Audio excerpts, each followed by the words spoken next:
விஜயகாந்த் அண்ணாவோட படத்துல வானத்தை போல படத்துல நடிக்கணும்னு இருந்தது. அப்ப நான் சின்ன பையனா அந்த மாதிரி என் அம்மா அப்பா பால் சோறு ஊட்டி வந்தா உன் மேல ஆசைப்பட்டு நான் ஓடி வந்தேன் பாரு. இந்த பண்ணி மெரிக்கிற பரோட்டா மெனி மெனி அண்ணாக்கார வந்து ஏதோ ஒரு கோபத்துல என்னை அடிச்சு வெட்டி விட்டா. நான் பொங்கல் வரும்போது ரொம்ப கஷ்டம். கோடம்பாக்கம் பிரியாண்டுக்கிற பசங்க வந்து விஜயகாந்த் வீட்டுக்கு போனோம், யார் யார் வரீங்க அப்படின்னாங்க. எனக்கு அப்போ பஸ்ஸு கூட காசு இல்லை. வந்தவாசி பக்கத்தில் வரதராஜபுரம்னு ஒரு கிராமம். அங்கே வந்து சுப்பிரமணிய நாடகம் கம்பெனியில் வந்து நானும் கிங்காங் நின்று இப்போ கிங்காங் அவர் வந்து அவர் சொந்த பேர் வந்து சங்கர். அவர் வந்து பீடா பையில போட்டு நாடகத்துக்கு போகும்போது ஐயோ என்ன பயமா இருக்கு. உங்களோட ரொம்ப பிடிச்ச பாட்டுனா என்ன பாட்டு? எனக்கு பிடிச்ச பாட்டு வந்து இந்த வானத்தை போல படத்துல. வணக்கம் மக்களே, welcome back to our channel In and Out media.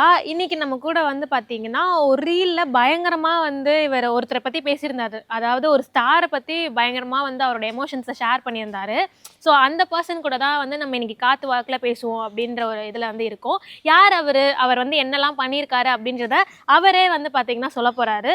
சொல்லுங்க அண்ணா, உங்கள் பேர் என்ன, நீங்கள் என்னெல்லாம் பண்ணியிருக்கீங்க இது வரைக்கும்? என் பேர் சுப்பிரமணி.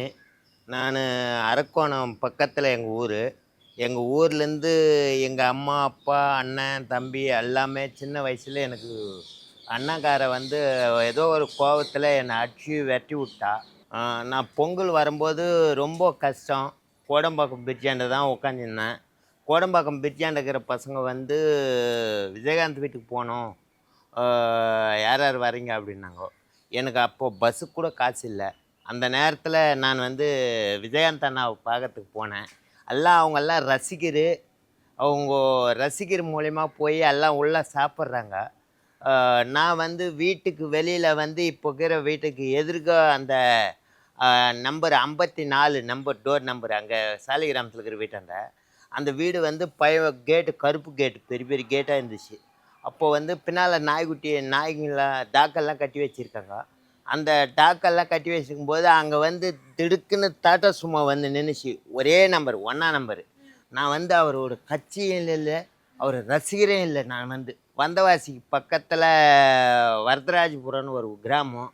அங்கே வந்து சுப்பிரமணிய நாடகம் கம்பெனியில் வந்து நானும் கிங்காங் நின்று இப்போ கிங்காங் அவர் வந்து அவர் சொந்த பேர் வந்து சங்கர். அவர் வந்து பீடா பையில் போட்டு நாடகத்துக்கு போகும்போது தூக்கிட்டு போவேன். ஐயோ என்ன பயமா இருக்கு. பையில போட்டு தூக்கிட்டு போவீங்க? அவரை பையில போட்டு தூக்கிட்டு போவேன். நாடகத்துக்கு போயிட்டு ஒரு இந்த மேல்மருத்தூர் அந்த ஒரு ரூட்டில் அச்சிரப்பாக்கன்னு ஒரு ஊர். அங்கே நாடகத்துக்கு வந்துக்கிறேன். அன்றைக்கி தான் வந்தான் நாடகத்துக்கு. அன்றைக்கி வரும்போது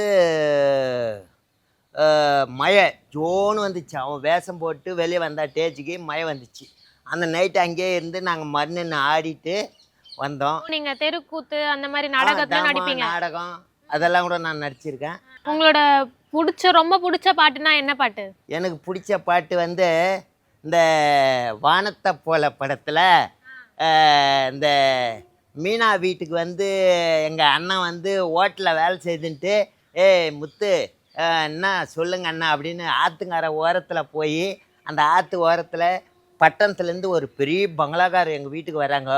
அந்த பங்களாக்கார வீட்டுக்கு நீ சமையல் வேலைக்காரருக்கு ஆள் வேணும், நீ வரியா அப்படின்னு சொல்லும்போது அந்த சமையல் வேலைக்கு நான் வரேன்ட்டு போயிடுவார். அவங்க அப்பா பார்த்துட்டு சொல்லுவார், ஆமாம் போன வாரம் நான் உன்னை அந்த வெள்ளச்சாமி கிட்ட சொல்லியான்ச்சல்ல, உன் தம்பிக்கு நான் பொண்ணை கொடுக்க மாட்டேன்னு, நீ எப்படி வந்த? வெள்ளச்சாமி தம்பி தானே நீ? அதுக்கு இல்லை ஐயா, நான் வந்தது நான் உங்கள் வீட்டுக்கு சமையல் வேலைக்காரனா வந்திருக்கேன், சமையல் வேலைக்காரனா வந்திருக்கேன் அப்படின்னு சொல்லி, ஏய் இங்கே வா தம்பி, என் பொண்ணுக்கிட்ட போய் வெள்ளச்சாமி தம்பின்னு கிம்பின்னு எதுவும் சொல்லிங்கன்னு இருக்காத, நீ வந்தியா வேலையை பாரு அப்படின்னும் போது, ஏய் கந்தசாமி அப்படி சொல்லுங்கம்மா கந்தசாமி அப்படின்னும் போது 5 hours later சொல்லுங்கம்மான்னும் போது, நம்ம வீட்டுக்கு அந்த பட்டணத்துலேருந்து சமையல்காரன் வந்துட்டால மெட்ராஸ்காரிலேருந்து. என்ன பாட்டு அது? அந்த இருங்க அந்த கதை சொல்றேன். மறுபடியும் முதல்ல இருந்தா பாட்டு என்ன பாட்டு? இருங்க நான் அந்த கதை சொல்லிட்டு வரேன். எல்லாரும் படம் பார்த்திருப்போம்ல. அப்புறம் அந்த சமையல்கார் வந்து இந்த வழியில வச்சுட்டு வழியில தூக்கி அடிச்சுதான். அங்க வழியில தூக்கி அடிச்ச உடனே இவர் வந்து ஒரு பய மாதிரியே ஹோட்டலுக்கு போய் சேர்ந்துருவாரு. ஹோட்டல போய் சேர்ந்துட்டு அந்த ஹோட்டலில் வேலை செஞ்சு இருப்பாரு, ஒரு காப்பி வேணும் அப்படின்னும் போது அந்த காப்பி எடுத்தாந்து கொடுப்பாரு. மீனம்மா குடிச்சிட்டு வாங்க வாங்க வாங்க வாங்க தாவணியே என்னை மயக்கிறியன்னு அந்த பாட்டு பாடுவாரு. அந்த பாட்டு தான் பிடிக்குமா? அந்த அதுக்கு பாட்டு தான் எனக்கு இவ்வளவு ரொம்ப சீன் எக்ஸ்பிளைன் பிடிக்கும். பண்ணீங்களா? நடிச்சிருக்கீங்களா படம்லாம்? படம் 2 படம் பண்ணியிருக்கோம். என்ன படம் பண்ணிருக்கீங்க? தெற்கத்தி வீரம் படத்துல அந்த கண் தெரியாதுன்னா வரேன் பாரு, ம். அந்த கண் தெரியாதுன்னா அந்த ராரி இப்படி வரும், ஆ. ஹீரோ பின்னாடியே வருவாரு, ம். நம்பு தட்டினே வந்துட்டு ரோட கிராஸ் பண்ணுவேன். ஆ. சரத்தண்ணா ம். சமயத்துல என்ன காப்பாத்தண்ணா அப்படின்னு சொல்லுவோம்ல, ம். அது என்னோட சீன் தான். வாங்குற காசுக்கு மேல கூறாடா கொய்யா. இன்னொரு சீன் வந்து அந்த பூஞ்சேரி கூட்டுரோட்ல, வேற என்ன படம்? அந்த படத்துல வேற என்ன படம் நடிச்சீங்க அந்த படத்தை தாண்டி? அந்த படம் முடிச்சுட்டு வேற இன்னொரு படம் சங்கிலி தேவன் ஒரு படம் பூஜை போட்டோம். ம். பூஜை போட்டு ஒரு நாள் ஷூட் போயிருக்கேன். ம். இன்னும் நடிக்கணும். ம். இன்னும் இப்பதான் கொஞ்சம் கொஞ்சமா கலத்தாய் வந்துக்குது. ம். எல்லாம் நடிச்சு ஒரு நாளைக்கு பெரிய ஆள் ஆகிடுவோம். ம். அது ஏன் பயப்படுற? நம்ம கலைத்தாவி நம்பி வந்தோம்னா, சினிமான்றது வந்து எனக்கு தாய்ப்பால். ம். சினிமா வந்து தாய்ப்பால். 1000 மாமன் மச்சான் மாமன் பொண்ணு அக்கா பொண்ணு எல்லாம் கேவலமா பேசுவாங்க. இந்த காதுல வாங்கி இந்த காதுல விட்டு போயிட்டே ஒரு நாள் நம்பிக்கையோடு இருந்தேன்னா ஒரு நாள் வின் பண்ணலாம். அன்னைக்கு அந்த ஒரு தயாரிப்பாளர் என்னை பார்த்துட்டு இந்த பையனை போடுற படத்தை அப்படின்னு அந்த படம் போட்டு அந்த படம் இட்டாச்சுன்னா 1000 கேமராமேன் 1000 இப்ப சேனல். நடிச்ச படத்துக்கு எவ்வளவு சம்பளம் வாங்குனீங்க? நடிச்சேன்னு சொன்னீங்களே. அது சம்பளத்தை பத்தி வயசை பத்தி எல்லாம் சினிமாக்காரங்க கிட்ட நீங்க கேட்க கூடாது, கேட்க கூடாது. என்ன ஆ. வேற எதுனாலும் கேளுங்க, நாங்க ஆடுறது பாடுறது எல்லாம் சொல்லுவேன். ம். வயசு சம்பளத்தை பத்தி மட்டும் சொல்லக்கூடாது. ஏன்னா எங்க கிங்கங்க அண்ணங்கிட்ட கேட்பியா அந்த வார்த்தை, அந்த மாதிரி அது மட்டும் கேட்க கூடாது. அது மட்டும் கேட்க கூடாது. அது ஒரு இடத்துல அது யார தாயும் இருக்கும், ம். ஒரு இடத்துல கொடுப்பாங்க, ஒரு இடத்துல சம்பளமும் கூட கொடுப்பாங்க. திருடக்கூடாது, பொய் சொல்லக்கூடாது. நேர்மையாக கஷ்டப்படுறேன், நல்லா ஸ்கிங்க மாதிரி சாப்பிட்றேன். 4 பேருக்கு கை கால் இல்லாதவங்களுக்கு காசு கொடுக்கணும். காசு கொடுத்தா அவங்க வயிறாரியே சாப்பிட்டாங்கன்னா என்ன வயிறாரியே வாழ்த்துவாங்க. காசு வச்சு என்ன பண்ண போகிறான்? ஒன்றும் இல்லை. சம்பாரிச்சுன்னா நான் மெத்திலியா வச்சிருக்க போகிறேன், இல்லை அண்டர் கிரவுண்டில் வச்சிருக்க போறேன், இல்லை சாப்பிட போகிறேன்னா சாப்பிட போகிறதுனவே இல்லை. 4 பேர் இல்லாதவங்களுக்கு கை கால் இல்லாதவங்களுக்கு அவங்களுக்கு தானம் பண்ணு. ம். இந்த கை கால் வச்சு அம்மா அப்பா அக்கா செத்து போச்சு அண்ணன் செத்து போச்சு அப்படின்னு இந்த ஓடு வச்சுட்டு பிச்சை எடுக்கிறாங்க பாரு, அவங்களுக்கு மட்டும் கொடுக்காது. அதே மாதிரி இந்த குழந்தைய வச்சுக்கிட்டு பிச்சை எடுக்கிறாங்க பாரு, அவங்களுக்கு கூட கொடுக்கூடாது. ஏன்னா இன்னைக்கு இந்த குழந்தை உங்ககிட்ட இருக்கும், இன்னொரு 4 நாள் பார்த்தேன்னா இன்னொரு அம்மா கிட்ட இருக்கும். ஓகே, இந்த மாதிரி இதெல்லாம் நடக்குது. நீங்க நடிக்கணும்னு ஆசைன்னீங்கல்ல, இப்ப நான் ஏதாவது 2 சீன் சொல்றேன், நடிச்சு காட்டுறீங்களா? சரி, விஜயகாந்த் சாரே வந்து நரசிம்மால ஒரு டயலாக் சொல்வார்ல, ஆமா, நரசிம்மா தொட்டாதான் ஷாக் அடிக்கும், நரசிம்மா வந்து இது பண்ணாலே, அந்த டயலாக் சொல்றீங்களா? அது எனக்கு தெரியுது. அந்த படத்தை நான் பார்க்கல, இன்னொரு படம் ஒன்று பார்த்தேன். விஜயகாந்த் சார் சீனே ஏதாவது மாஸ் சீன் பண்ணி காட்டுங்க. தம்பி, ஏய் நீ யாரு? செந்தூர பாண்டி தம்பிடா.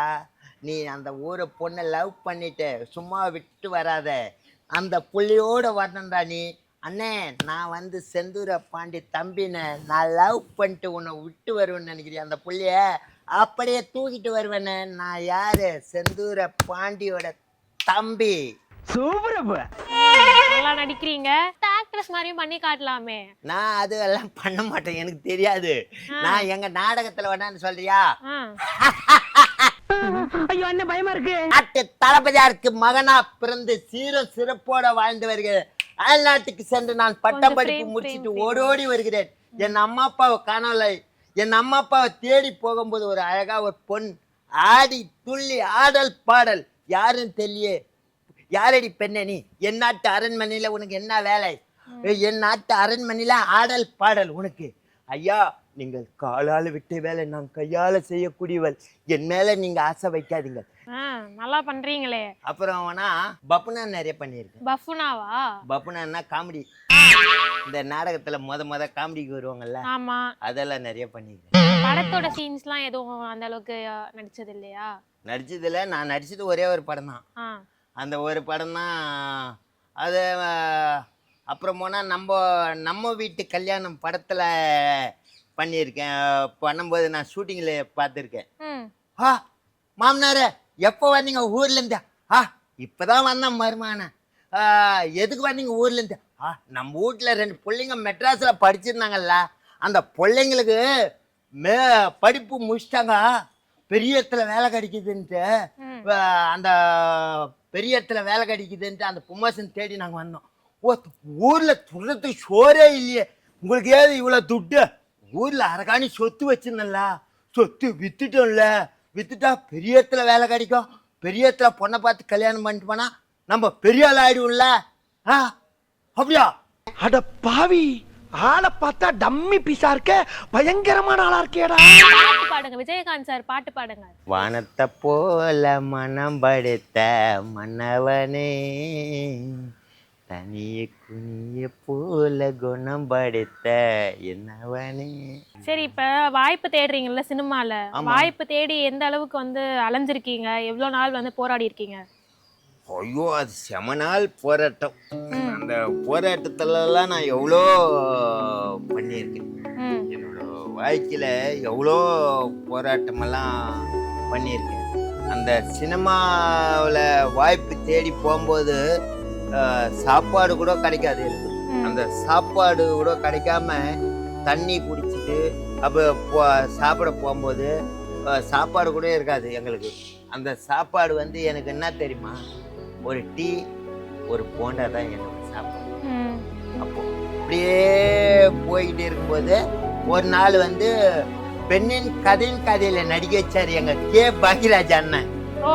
கே பாக்யராஜ் அண்ணன் வந்து ஒரு பெண்ணின் கதையில பால அபிராம் தேட்டரில் வல்சல்வாக்கம் சீதா நகர் தெருவு முனியாண்டி விலாஸ் வீட்டில் நான் நடித்தேன். நான் வந்து ஒரு போஸ்ட்மேனாக நடித்தேன். போஸ்ட்மேனாக நடிக்கும்போது பால அபிராம் தேட்டரில் படம் ரிலீஸ் ஆகிக்குது. விசு சாருக்கும் சாந்தி மேடத்துக்கும் லவ் பற்றி ஊருக்கே தெரியுமே, அதான் இன்னைக்கு ப்ரொபோஸ் பண்ணுறாங்க, அதனால தான் இந்த டிக்கெட் எடுத்துன்னு புக் பண்ணியிருந்தாங்க, டிக்கெட் எடுத்துன்னு வந்து கொடுக்குறேன் அப்படின்னு சொல்லிட்டு நான் கொடுக்கும்போது அந்த ஓனர் அம்மாவை வந்து பார்த்துட்டு, ஐயோ இதனால தான் என் ஆபீஸே இவ்வளோ லாஸில் ஓடுதா அப்படின்னு சண்டை வச்சுட்டு வந்துடுவேன். நீங்க தான் சண்டை மூட்டி விடுறவரு. ஜப்பான்காரன் என்னென்னமோ கண்டுபிடிக்கிறா, நான் எதை கண்டுபிடிச்சிட்டு வந்துக்குது. ஆமா, நான் மூடி விட்டு ஓடி வந்துடுவேன். ஓடி வந்துட்டு அப்புறமேல் பட்டு இன்னொரு சீனு, அடியே மந்தாகாணி பண்ணி மெருகிற பரோட்டா மெனி என் பொல்லே போச்சே. என் அம்மா அப்பா பால் சோறு ஊட்டி வைத்தா, உன் மேல ஆசைப்பட்டு நான் ஓடி வந்தேன் பாரு, இந்த பண்ணி மெருகிற பரோட்டா மெனி என் பொல்லே போச்சே. ஆமா, இது என்னுடைய சில்லு, இது எப்படி உங்களை வந்து நீ நானும் பீச்சில் ஒன்னா உட்காந்து சுண்டல் சாப்பிட்டு இருந்தல. பதிலுக்கு நானும் மூஞ்ச பார்க்கணும்ல. வேற யார் கூட எல்லாம் நடிச்சிருக்கீங்க? இப்ப சினிமால இருக்கவங்க கூட வேற யார் கூட நடிச்சிருக்கீங்க? வேற யாரு கூட நான் நடிக்கல. வேற யார் கூட நடிக்கலையா? விஜயகாந்த் அண்ணாவோட படத்துல வானத்தை போல படத்துல நடிக்கணும்னு இருந்தது. அப்ப நான் சின்ன பையனை அந்த வந்துட்டேன். ஆனா நடிக்க போனீங்க. ஆனா நடிக்கிறதுக்கு அந்த படம் ஷூட்டிங்கெல்லாம் நான் அங்கதான் இருந்தேன், வானத்தை போல படத்துல. அப்புறம் கடைசியில அந்த ஒரு ஆள் நடிச்சிட்டது. பரவாயில்ல, நான் போய்க்கலனாலும் எதிரி, நான் கெட்டாலும் எதிரி போய்கிட்டோம் அப்படின்னு நான் விட்டு கொடுத்துட்டேன். அண்ணா, இவ்வளவு நேரம் வந்து உங்க நடிப்பு திறமை, பாடுற திறமை எங்களை நல்லா என்டர்டைன் பண்ணீங்க. பாக்குற மக்களுமே வந்து என்டர்டைன் ஆயிருப்பாங்க. நீங்க வந்து சினிமால நடிக்கணும் அப்படிலாம் சொல்றீங்கல்ல, அதெல்லாம் நடக்கணும் அப்படின்னு வந்து விஷயம் சொல்லிக்கிறோம். ரொம்ப நன்றி வந்ததுக்கு. நன்றி.